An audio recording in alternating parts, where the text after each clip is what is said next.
శ్రీ లక్ష్మీ నరసింహస్వామి జ్యోతిషాలయం. విద్య, ఉద్యోగం, వివాహం, సంతానం, ప్రేమ విఫలం, భార్యాభర్తల మధ్య కలహాలు రావడం, మీ ప్రతి సమస్యకు 100% పరిష్కారం చేయబడును. శ్రీ రామ్ గురూజీ. సెల్ 8855522279. సనాతన సత్సాంప్రదాయ వేద మార్గీలకు నమస్కరిస్తూ మన ఋషులు కార్యక్రమానికి స్వాగతం.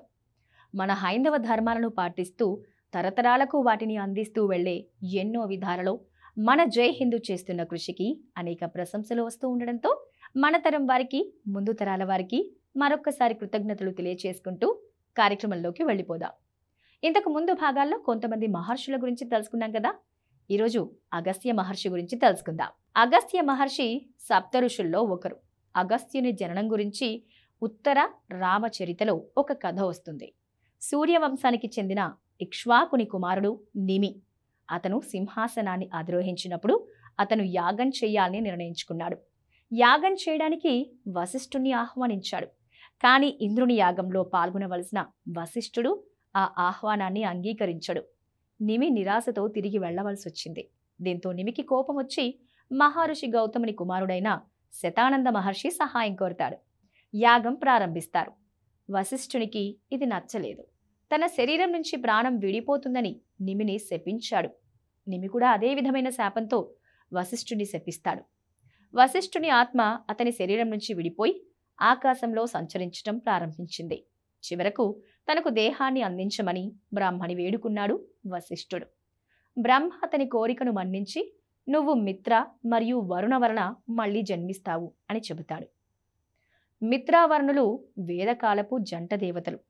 ఒకసారి వీరిరువురు ఊర్వశిని చూసి మోహన పరవశురై వీర్యస్ఖలనం చేసుకున్నారు. ఆ వీర్యాన్ని ఒక కుండలో ఉంచి రక్షించగా దాని నుంచి 2 శిశువులు జన్మించారు. వారిలో ఒకరు అగస్త్యుడు, రెండవ వారు వశిష్ఠుడు. వీరిద్దరూ మిత్ర మరియు వరుణ వీర్య నుంచి జన్మించారు కనుక వారిని మైత్రావర్ణులుగా పిలుస్తారు. ఈ కథ మహాభారతంలో శాంతి పర్వంలో తెలుసుకోవచ్చు. ఈయన అగ్ని మరియు వాయువుల అంశతో నిండుగా నీళ్లున్న కుండలో నుంచి పుట్టాడు కనుక ఇతనిని కులసుజుడు లేక కుంభ సంభవుడు అని కూడా పిలుస్తారు. అగస్త్యుని కొన్ని పేర్లలో ఔర్యసేయుడు, మిత్రావరుణ పుత్రుడు, వహ్నిమారుత తనయుడు అని పిలుస్తారు. అగస్త్యుడు విదర్భ రాజకుమార్తె లోపముద్రను వివాహం చేసుకుంటాడు. సంసారానికి ధనం అవసరమై ఎందరో రాజుల దగ్గరకు వెళ్తాడు. వారి వద్ద కూడా ధనము లేదని తెలుసుకుని ఇల్వలుడు, వాతపి అనే రాక్షసుల దగ్గరికి వెళ్తారు. వారు చాలా దుర్మార్గులు. అతిథులకు తన తమ్ముడైన వాతపిని మేకగా చేసి చంపి వారికి వడ్డన చేసేవాడు. వారు తిన్న తరువాత వాతాపి రా అని ఇల్వలుడు పిలవగానే వాతాపి అతిథుల పొట్ట చీల్చుకుని బయటికి వచ్చేవాడు. అప్పుడు వారిద్దరూ వారిని తినేసి వారి ధనం దోచుకునేవారు. ఇది తెలుసుకుని కూడా అగస్త్యుడు వారి వద్దకు వెళ్తాడు. యథావిధిగా వాతాపిని మేకగా చేసి చంపి అగస్త్యుడికి వడ్డిస్తాడు ఇల్వలుడు.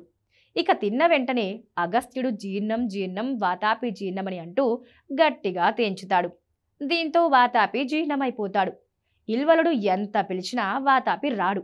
పరిస్థితి అర్థమై ఇల్వలుడు అగస్త్యుని శరణు వేడి అతనికి కావలసిన ధనమిస్తాడు. అది తీసుకుని వెళ్తున్న అగస్త్యుని మీద ఇల్వలుడు వెనక నుంచి దాడి చేస్తాడు. కోపించిన అగస్త్యుడు తీక్షణ చూపుల ధాటికి ఇల్వలుడు మాడి బూడిదైపోతాడు. ప్రజలంతా సంతోషిస్తారు. కొందరు రాక్షసులు పగలు సముద్రంలో దాక్కుని రాత్రుళ్ళు మునుల ఆశ్రమాలలో ప్రవేశించి వారిని తినడం చేసేవారు. వారిని సంహరించడానికి దేవతల కోరికపై సముద్రంలోని నీటిని అగస్త్యుడు ఒక్క గుక్కలో తాగేస్తాడు. అప్పుడు దేవతలు ఆ రాక్షసులను చంపుతారు. ఒకసారి అగస్త్యుడు సహసుడు అనే రాజు ఇంద్రుడిగా ఉన్నప్పుడు గర్వం, అహంకారం అతడి తలకెక్కి సప్త ఋషులను తన పల్లకి మోయమంటాడు.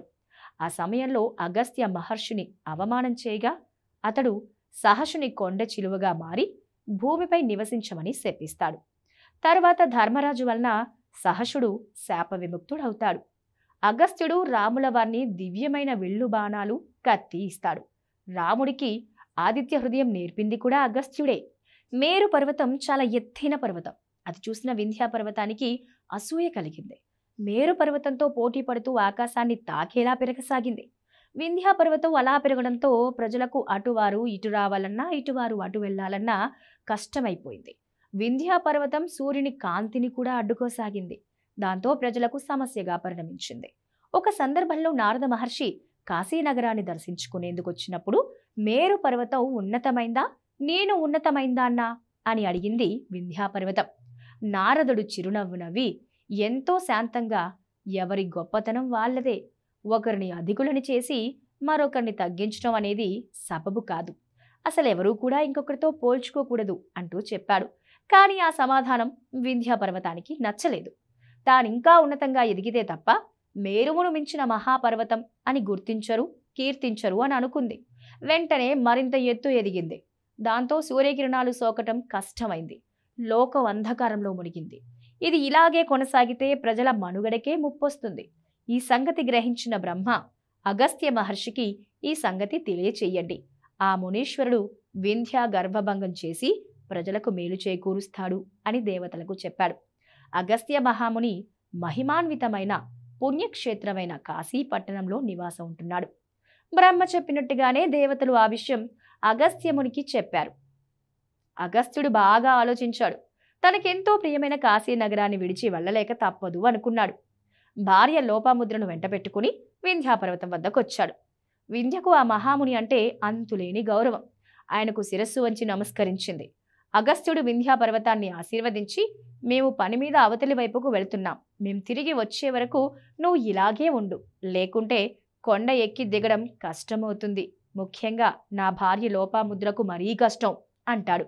అయ్యో మహర్షి, మీరు అంతగా చెప్పాలా, మీరు తిరిగొచ్చే వరకు నేను ఇలాగే ఉంటాను, నిశ్చింతగా అవతల వైపుకు వెళ్ళి రండి అంటుంది వింధ్యాపర్వతం. అలా వెళ్ళిన అగస్త్యుడు మరెన్నడూ తిరిగి రాలేదు. కాశీక్షేత్రాన్ని దర్శించుకోవాలని అనిపించిన ప్రజల ఇబ్బంది దృష్టిలో ఉంచుకుని ఇటువైపుకు రాలేదు. వింధ్య తన మాట నిలబెట్టుకుంది, వంచిన తల ఎత్తలేదు.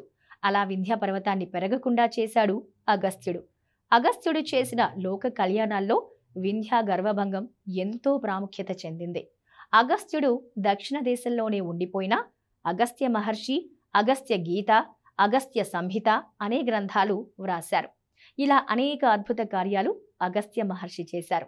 చూసారా, మహాపురుషులెప్పుడు లోక కళ్యాణానికే పాటుపడతారని, అనుక్షణం ప్రజా శ్రేయస్సుకై యజ్ఞ యాగాది క్రతువులు నిర్వహిస్తూ ప్రతి జీవి పట్ల ప్రేమ వాత్సల్యంతో ప్రకృతిని ఎప్పుడూ సమతుల్యం చేస్తారని పెద్దలు ఊరికే చెబుతారా? ఇలాంటి మహర్షుల చరిత్రని మీ పిల్లలకు అర్థమయ్యేలా మీరు చెబితే భారతీయ సమాజం మళ్ళీ భారతవర్షం ఆర్యవర్తన కాలంలా పురోగమిస్తుంది. ఇదండి మన ఋషులు కార్యక్రమంలో అగస్త్య మహర్షి కథ.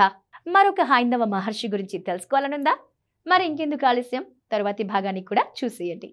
జై హిందూ, జై హింద్.